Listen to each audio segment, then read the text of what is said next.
தங்கராஜ் வந்து மெடிக்கல் ரிப்போர்ட்டை ஒவ்வொருத்தராக பார்த்துட்ருக்காரு. அவங்க அம்மாவுக்கு எதுவுமே இல்லைன்னு சொல்லிடுறாங்க. கண்டிப்பாக வந்து ரேவதிக்கு இருக்கும் அப்படின்றாரு. ஆனால் ரேவதிக்கும் எதுவும் இல்லைன்னு சொன்னதால் பயங்கரமாக டென்ஷன் ஆகிடுறாரு. ரேவதிக்கு எதுவுமே இல்லையா, நம்ம கணக்கு தப்பாக போகாதே அப்படி சொல்லிட்டு யோசிச்சுட்ருக்காரு. உடனே வந்து சரிங்க சரிங்க டாக்டர் எனக்கு பாருங்கள் அப்படின்றாரு. உடனே வந்து தங்கராஜ் வந்து சில பிரச்சனைகள்லாம் இருக்குது, உங்களுக்கு எல்லாமே கூடியிருக்கு அப்படின்னு நம்மலாம் சொல்கிறாங்க. அதெல்லாம் கேட்டு தங்கராஜ் செம்ம டென்ஷன் ஆகிறாரு.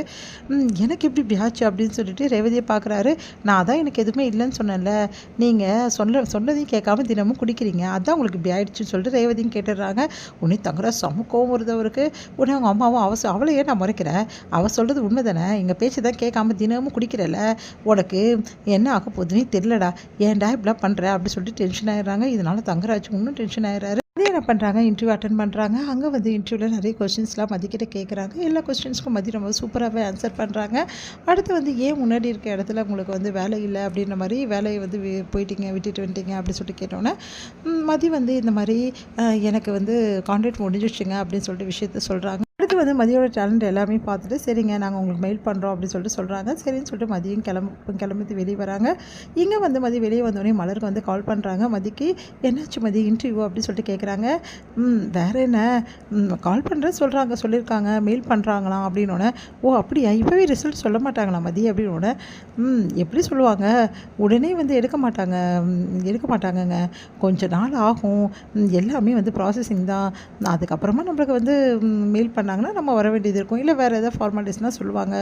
என்ன மதி இது இன்றைக்கி உனக்கு வேலை கிடச்சிடும்னு நினச்சினேன் அப்படின்னோடனே, என்ன பண்ணுறது எல்லாமே ப்ராசஸிங் பொறுத்து தான் இருக்குது, பார்த்துக்கலாம் விடுங்க அப்படின்றாங்க. சரி இப்போ எப்படி வீட்டுக்கு வருவேன், ஆட்டோ பிடிச்சி வர முடியுமா பாரு அப்படின்னோடனே, இல்லைங்க நான் ஆட்டோ புக் பண்ணேன், எதுவுமே எடுக்கல, அதை என்ன பண்ணுன்னு தெரியாமல் இருக்கேன்.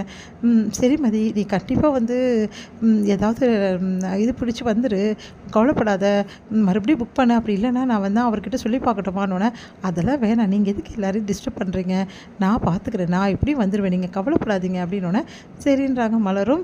இங்கே வந்து என்ன பண்ணுறாங்க, மதி வந்து வெயிட் பண்ணிகிட்ருக்காங்க. பார்த்தா திடீர்னு வந்து கரெக்டாக அங்கே வராரு நம்ம சுரேஷ். ஐயோ நம்ம வேணாம் சொன்னோமே, இவங்க எங்கே கேட்காம இவருக்கு கால் பண்ணாங்க அப்படி சொல்லிட்டு யோசிக்கிறாங்க.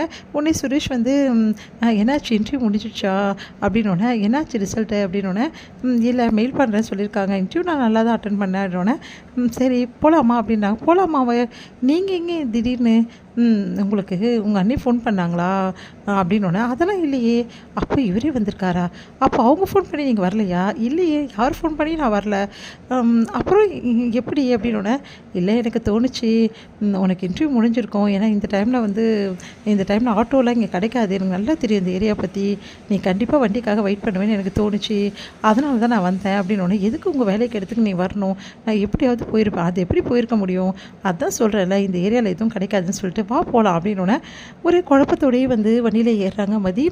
மதிக்கிட்ட வந்து பேசிகிட்டே வராரு. சரி கவலைப்படாத, கண்டிப்பாக இந்த வேலை கிடைக்கும், நிச்சயம் இந்த வேலை உனக்கு கண்டிப்பாக கிடைச்சிரும், பாரு 2-3 நாளில் கண்டிப்பாக உனக்கு சொல்ல போகிறாங்க அப்படின்னோடனே, மதி வந்து ரொம்ப பாசிட்டிவாக பேசுகிற சுரேஷை பார்த்து யோசிச்சுட்டே வராங்க. எப்படி ஒரு ஃபாஸ்ட்டாக என்ன வாயே திறக்க மாட்டேங்கன்னு சொல்லிட்டு வண்டியை நிறுத்துறாரு.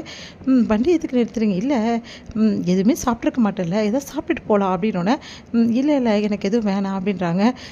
இங்கே பாரு சாப்பிட்டு போகலாம், சொன்னால் கேளு அப்படின்னு சொல்லிட்டு கூட்டிகிட்டு போகிறாரு. என்ன சாப்பிட்ற அப்படின்னு சொன்னோன்னே, அது வந்து சொல்லு என்ன சாப்பிட்ற அப்படின்னு கேட்குறாரு. அதிசயமாக இருக்குது வந்து நம்ம மதிக்கு, இவர் கேட்கவே மாட்டார், இவர் ஆர்டர் பண்ணிவிட்டு நம்மளை சாப்பிட சொல்லுவார், இன்றைக்கி என்ன சாப்பிட்றேன்னு கேட்குறாரு. அப்படி சொல்லிட்டு யோசிச்சுட்டே பார்க்குறாங்க. என்ன பார்க்குறேன், என்ன உனக்கு என்ன பிடிக்கும்னு சொல்லிட்டு கேட்டுட்டு தானே நான் ஆர்டர் பண்ணோம், ஒரு நாள் ஃப்ரைட் ரைஸ் ஆர்டர் பண்ணி நீ சாப்பிடல, அதுலேருந்தே நான் முடிவு பண்ணிட்டேன் உங்ககிட்ட கேட்கணும்னு சொல்லிட்டு அப்படின்னோடனே, அப்படியே யோசனையாக இருக்குது. இப்போ எனக்கு எதுவும் பசி இல்லை, சிம்பிளாக ஏதாவது அப்படின்னோடனே, சரி சிம்பிளாக ஆர்டர் பண்ணுறாங்க. சரி இன்டர்வியூவில் என்னென்ன கொஸ்டின்ஸ்லாம் கேட்பாங்க, எனக்கு அதை பற்றி எதுவும் தெரியாது, அதான் கேட்டேன் அப்படின்னோடனே, ஒன்றும் இல்லை முன்னாடி இருக்க வேலையை பற்றி கேட்பாங்க, ஜென்ரலாக எதாவது கொஸ்டின்ஸ் இருந்தால் கேட்பாங்க அப்படின்னோடனே, ஓ அப்படியா, சரி அவங்க கேட்ட கேள்விக்கெலாம் நல்லபடியாக பதில் சொல்லியிருக்கேன், எந்த பிரச்சனையும் கிடையாது, நான் மறுபடியும் சாரி கேட்டுக்கிறேன், எதுக்கு இப்படி இன்டர்வியூ அட்டன் பண்ணுறதுக்கு காரணமே வந்து என் மாமா தானேன்னொன்னே, பரவாயில்ல விடுங்க என்ன பண்ணுறது அப்படின்னோடனே, அப்படியே பார்க்குறாங்க நம்ம சுரேஷ்.